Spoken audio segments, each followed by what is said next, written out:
Hi, I'm Tom Stephenson and welcome to Construction Business Management. This is Module 10A in our series and course on Construction Business Management. And in today's video lecture, we're going to be looking at selling. In particular, we're going to talk about how to overcome the 5 fears of selling construction projects. So let's get started. Oh, by the way, if you haven't subscribed yet, please subscribe and you can check out all the previous videos because this has been an encompassing course where we've talked about organizing a construction business, everything from mission, vision, core values, goal setting, financial statements, how to structure your financial statements, and marketing. And the last few lectures we've been looking at sales and negotiation, and we have more videos to come in this topical area. So just click the subscribe button. You can look under the playlist Construction Business Management to catch up. You can also click the notifications button so that you can be updated when I load the rest in the series. So as I said, we're going to be looking at sales today, but sales and negotiation, they go side by side. And in the video lecture succeeding this one, that's going to be on negotiation. They really kind of go together. And so everybody is always selling and negotiating, even if you're not aware of it. You know, you're determining what restaurant you're going to eat at, you're determining what school your kids go to, you're determining whether to take this job or not, and you know, somebody's selling it to you. So you're either on the receiving end as a buyer or on the selling end as the seller. And we can think about things in terms of, there's an excellent book that was written called Finite and Infinite Games. And it kind of talks about, you know, in finite terms, we think about, we just want to make this sale, right? So just want to make this sale, very finite thinking. If we're thinking in infinite terms, want to make this sale so we can make more sales. And we kind of alluded to that in the previous video lectures, but we'll expand upon that sort of concept here. You can also think of it as the short game or the long game. The short game is we make the sale, we make our profit, we get in, we get out. And there's a lot of companies that sort of think along those lines. But in the construction industry, I don't think that's a good way to think, because there's so many opportunities to build a long-term business by building relationships, by having repeat clients, the Pareto principle that we've discussed, the 20-80. You know, you want 80% of your clients to be, and more, to be repeat business. And successful construction companies, that's typically what it is. So my point with that is, if you're selling something, you don't want to sell a bill of goods that's going to come to haunt you later, because it means you're playing the short game. You're not playing the long game, because people won't want to do business with you on an ongoing basis. So keep that in mind as we move through this. Now, successful salespeople, and I kind of cringe a little bit with the word salespeople. People usually have this sort of used car salesperson view in mind. But as I said, everybody is selling something, everybody's buying something at different times and different points in time. And it's a very common expertise no matter what field you're in. So you don't have to have a title salesperson clipped to you to be successful in this particular area. And really, a successful sales professional knows that the client has to buy from them first as a person, because if you don't trust the person that you're actually dealing with, or you are scrutinizing them and thinking that this is not a good deal for you, you are probably not going to buy. So really, that means you have to kind of be successful in portraying these areas and building these areas and your reputation with the client. So you have to come across as knowing your topic. Like, what are you selling? Construction? It's a big deal because we deal in a very complex environment. You know, no matter how specialized you are in the construction field, it's a complex industry. And so you have to show that you're knowledgeable. They're going to compare you to another contractor that comes in. And today's client, don't forget, they can Google anything they want and they can get a pretty good hint of answers to any question. If they see that you're really don't seem to understand the questions or not able to respond to them effectively, then that's going to hinder your ability to sell. Integrity, you know, do you have integrity? Are you standing behind the product that you are selling? Do you seem genuine in that? And have you built up credibility? And what's the brand reputation of your business? Things that companies that build up a very positive brand reputation, that can be a positive influence. And that might mean if you're a newer company that you want to get recognized and join some associations to try to build on that credibility and professionalism. And do you come across as somebody that's trustworthy?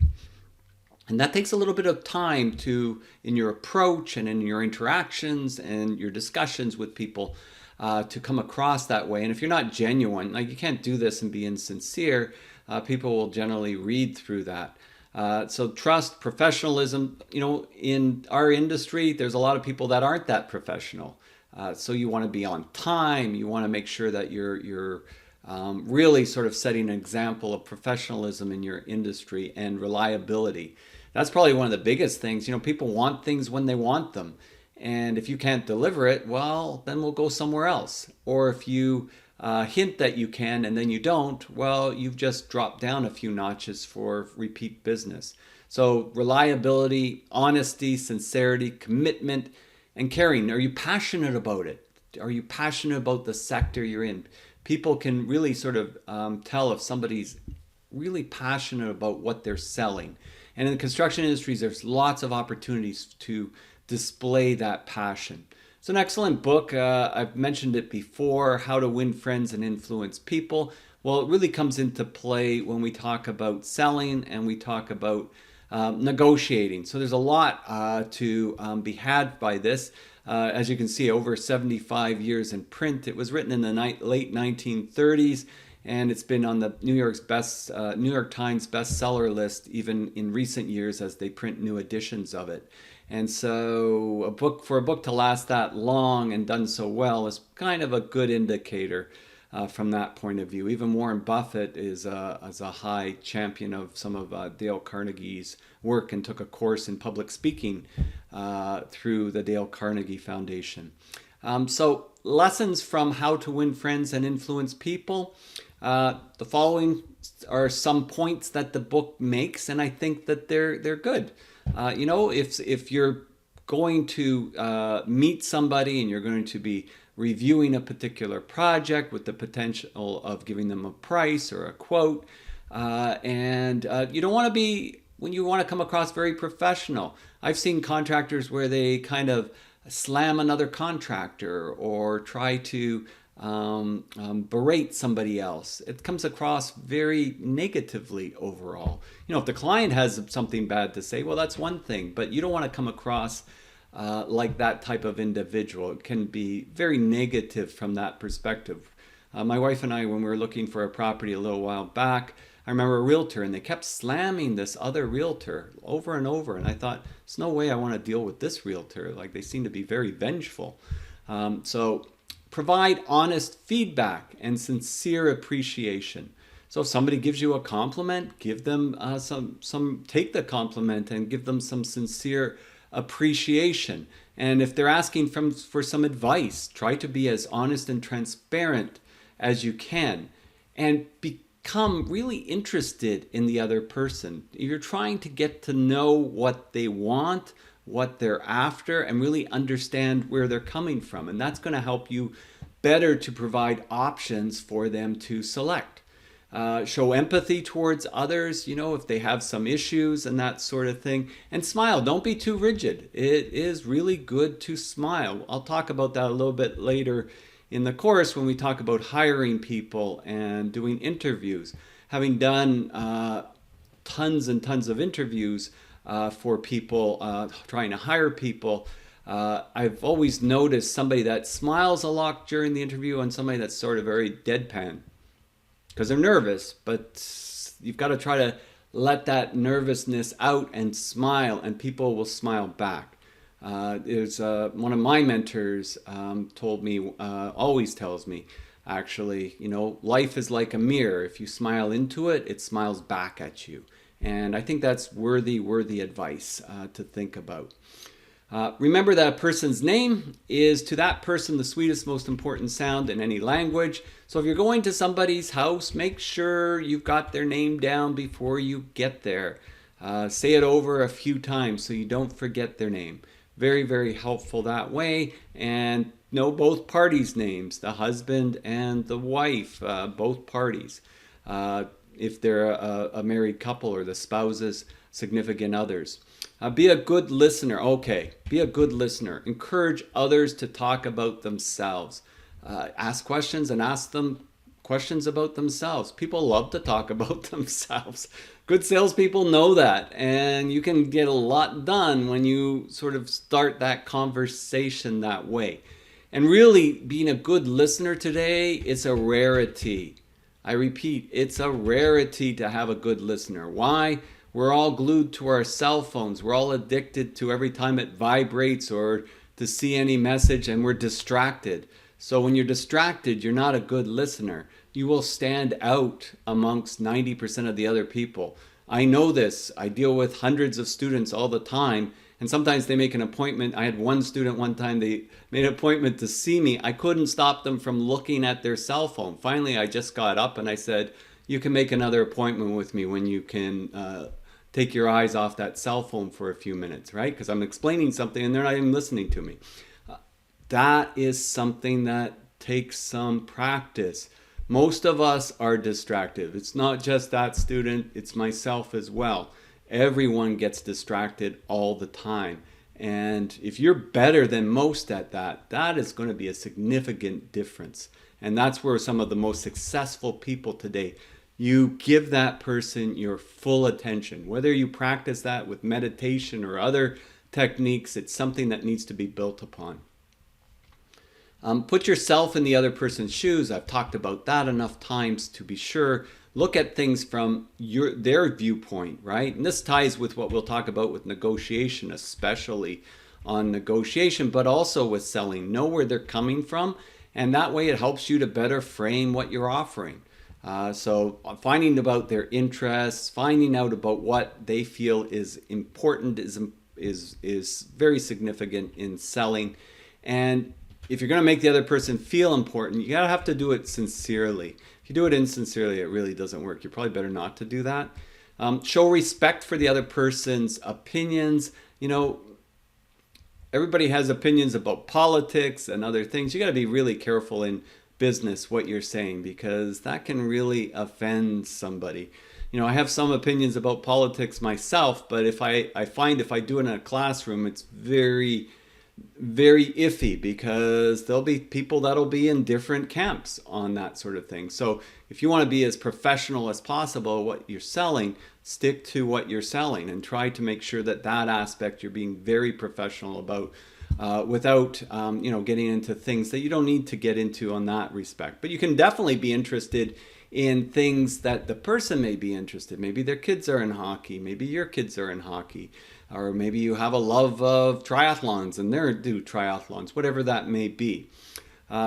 So to be a good listener, you let the other person do most of the talking. So that's why they say you have 2 ears and 1 mouth. You should let the other person do twice as much talking as you do, right?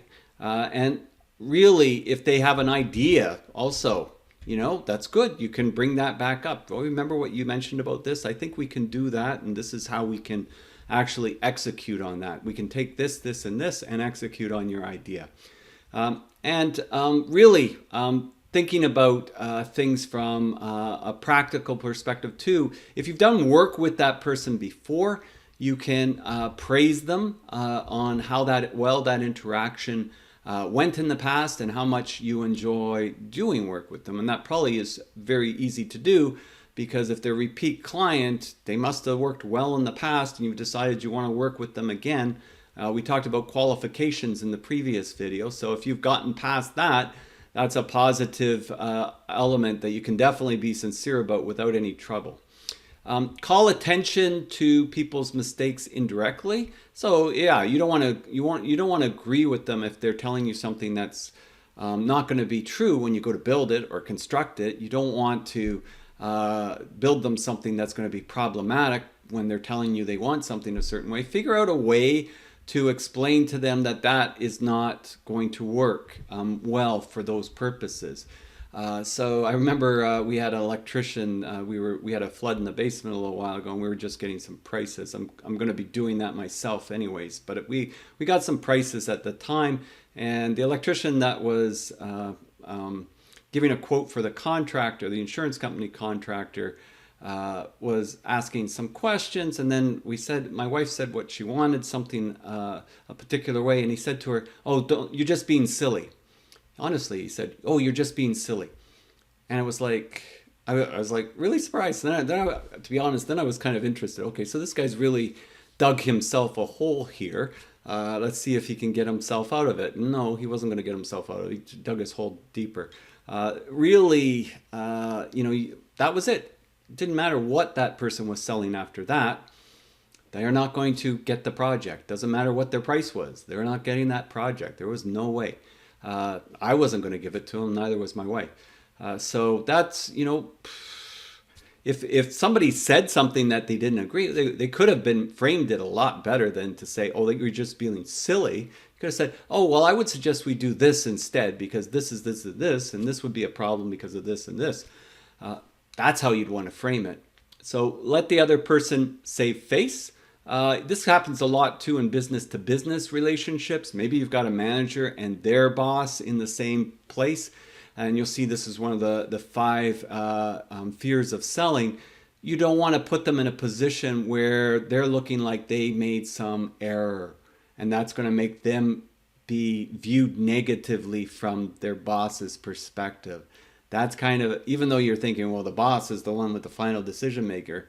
Well, probably the next manager, the next level down, is the one that's working out who's getting the next project because they're going to be dealing with it.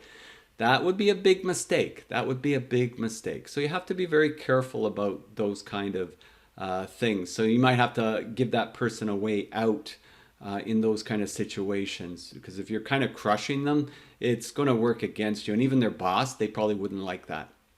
So that would not be a negative thing. Be hearty in your compliments, lavish in your praise, because sometimes people just get into negativity. You've got to be positive and optimistic about things. Doesn't mean that you tell anything false when you're reviewing the site and those kind of things. "Oh, this will be challenging." That's fine.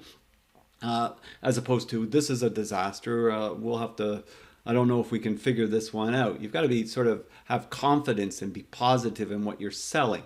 And really, from that perspective, that can be helpful. So these are some of the concepts that you can think about that will help you to win friends and influence people, but more importantly, to sell, right? So you want to cultivate these relationships and nurture your relationships. And if you do it playing the long game, there's a short game and the long game, then you're going to win as far as a business goes, because one client is basically rebuying from you constantly. So how much that you've sold to that one client is expanded many times over. In the construction industry, it's absolutely huge from that perspective. Continuous self-analysis is important. So you've always got to look at how well you did, and this becomes really important too with the negotiating side.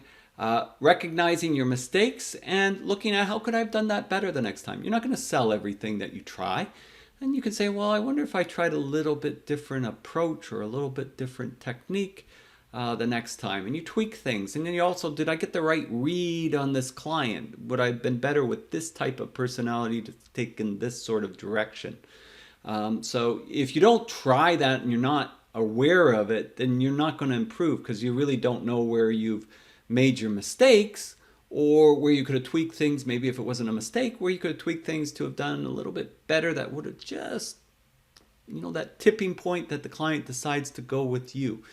It's almost like a tennis match where you hit the line and the ball jumps up, and it could bounce on this side of the net or it could bounce on that side of the net. Sometimes a few little things makes it bounce on the other side of the net.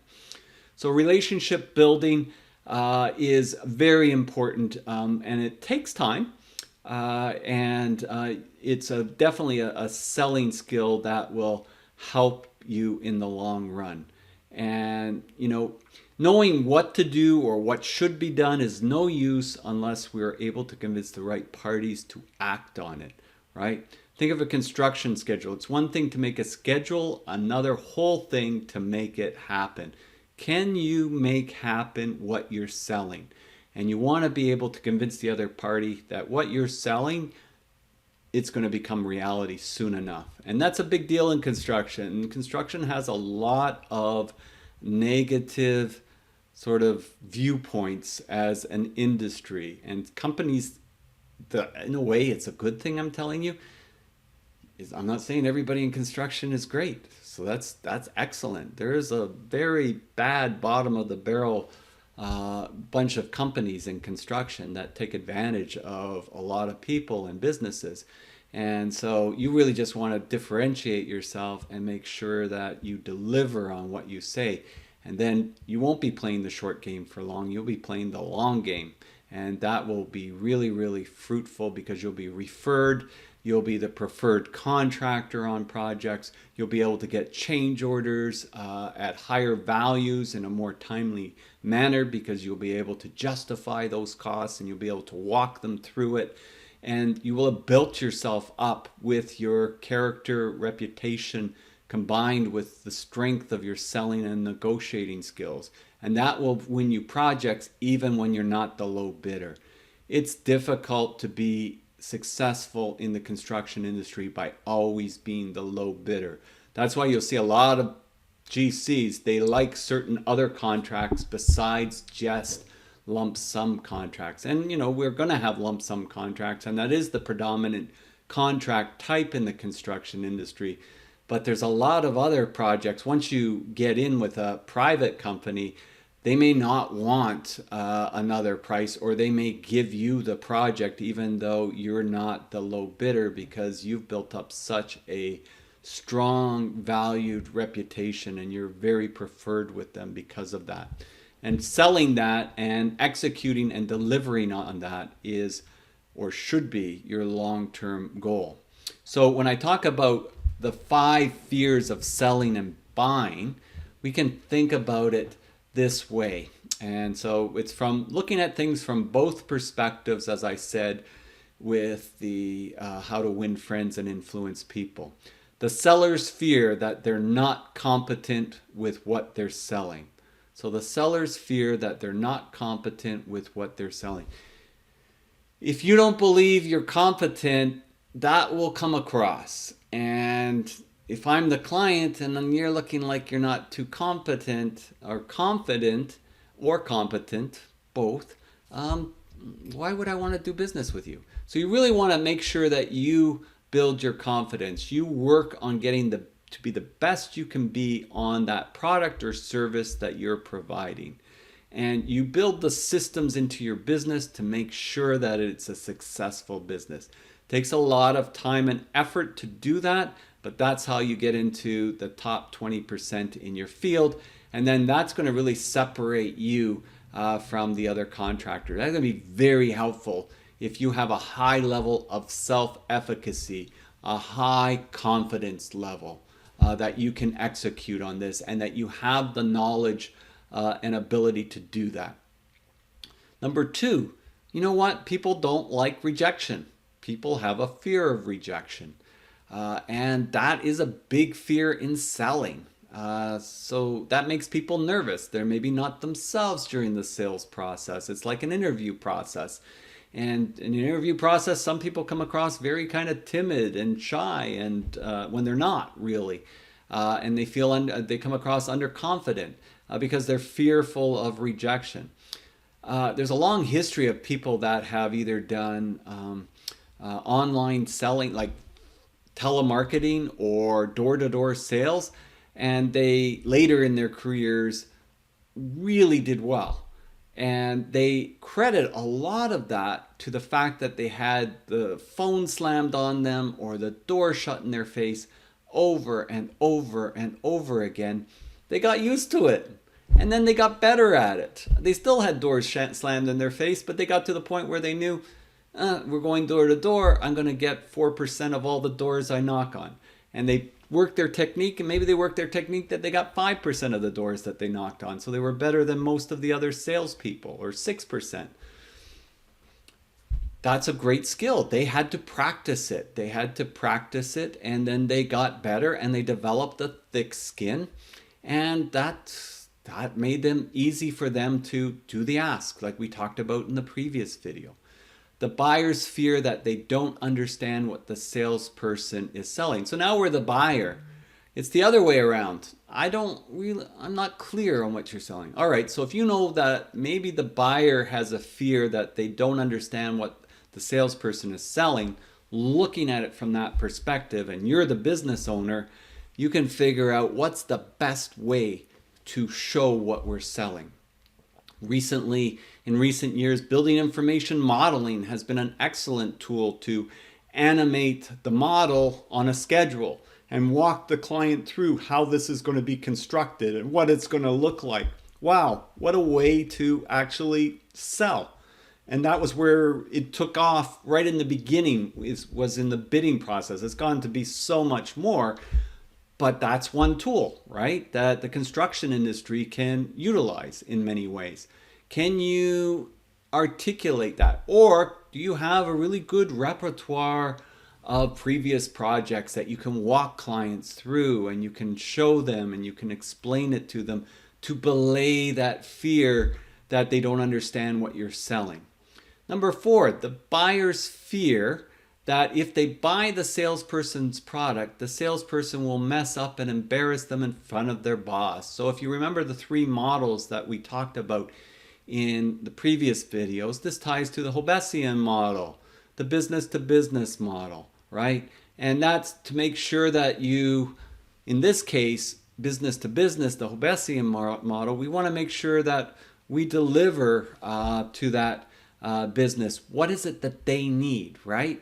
So I use the example of in a college, and you had facilities project managers. Well, that project manager, if you're working in their facilities, it would be embarrassing to them. It would be bad for them if you're causing all kinds of disruption in the existing business, exams and noise or dangerous environment, all of those things. You're causing them a lot of grief. That could make them look bad in front of their boss. Why did you hire this contractor? Did you not properly vet them? Did you not properly pre-qualify them? Did you not properly explain what they needed to look out for? So make sure you don't disappoint the manager, right? Because that's going to make them look bad in front of their boss. And then, believe me, you're not going to get any more work. And this job is not going to be very much fun for you, because they're going to be watching you like a hawk to make sure that you don't do anything negative. Number 5, the buyers fear that they're not getting true value for their money. So this is really, before they sign, am I going to get true value for the money? Have you broken it down? Have you given them options? Does it really make sense from that point of view? Have you really sold them on the type of quality and expectations that you actually can deliver on? Don't sell them on something that you can't deliver on. We talked about expectations in a previous video. So you want to make sure you set the right expectations. And if you have taken away that fear, then they're going to want to do business. So you've built that trust. You have a brand. You've shown them testimonials and referrals, right? And you demonstrated that you're professional. That's going to help you to close the deals from the selling perspective. So in the next video, we are going to jump ahead and we are going to be looking at negotiating. So join me for module 10B in our next video, and that ties very strongly with sales, and we'll make those connections there as well. And that's a big deal in construction as well. Not only negotiating with clients, but even on the actual selling of the project. But there's so much in between with change orders, with subcontract agreements, etc. So join me for that next video, and if you haven't subscribed yet, please click the subscribe icon and join our community, and click the notification icon. Place comments if you've had any examples that you've had in selling things and how that went for you, and we will see you in the next video. Have a wonderful day. I'm Tom Stephenson. saying goodbye for now.